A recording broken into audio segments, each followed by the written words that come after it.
Hello everyone, I hope you're doing well. My name is Charisma and today we are back in a new video where I'm going to share some good stuff with you.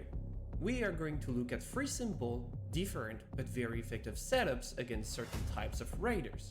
Remember, this tutorial gives you the basic concept and it's up to you to adapt it to your outpost, my aim being to share ideas with you so that you can use them and even improve them by adding your own personal touch.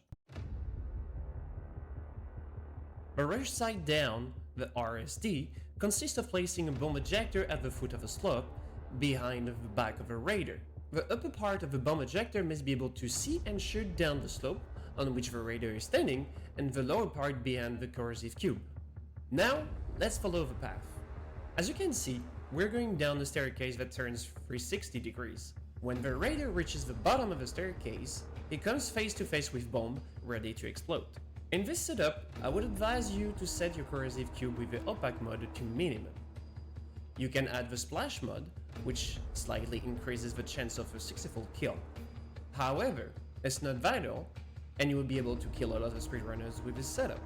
The RushSide-Down is often ineffective against meticulous raiders, so don't invest more than one mod with a bomb ejector, unless you have a lot of capacities left. Now, let's talk about the Explosive Rooftop, which is called also the ER.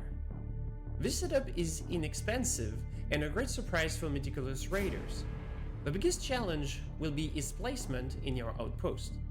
The Explosive Rooftop is extremely effective against slow raiders, and as I'm about to present it to you, it's ineffective against speedrunners at the moment, since this setup is an alpha version with encouraging results. In this example, I'm drawing the raider's attention with this enforcer to force him to use his ammo or go to melee. The bomb ejector will then activate and set out its grenades. In 90% of cases, players will return to where they were, thinking the place was safe. Unfortunately for them, it isn't, and our grenades will finish the job. To build the ER, or Explosive Rooftop, your bomb ejector needs to be as close as possible to the corridor where you want the bombs to land, as sending the bombs into the air greatly reduces their velocity, even with the spring load mode. To get the bombs off the ground, use a peaked angle that will send some of your bombs to the ceiling. Just above, use a sloping block with a slope towards the corrosive cube, as you can see on the screen.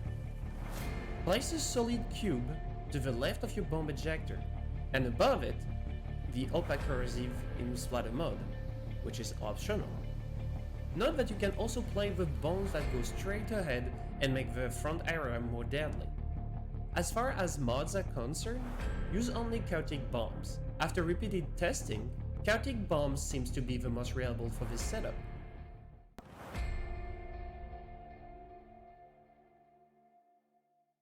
This last setup, I named the Underbolt or UB, is simple to set up, but keep in mind that's a poker shot. This setup is also very flexible in terms of mods, since you can play with absolutely all mods according your needs. In this example, our bolt shot is second wave and relentless, in order to avoid that a raider with reflexes can counter the wall flight. To use this setup, build a confused path with angles. The goal being that the environment is confused enough for the raider to look in front of and above him, since he saw that there were no traps on the ground. Use a setup of your choice to force the raider remain on this position and in the line of sight of the ball shot, and the ball shot will do the rest. Although your traps does not have of its vision or full shooting ability, the angle is so surprising that it will kill many players. The advantage of this setup is that it is as effective on slow and fast raiders. However, its disadvantage is that it can be easily discovered, especially with meticulous raiders. Thank you all for watching the video, I hope you enjoyed it. Feel free to like, comment and share the video, and also your ideas in comment, I will be happy to exchange with you. Take care guys, and have fun with building!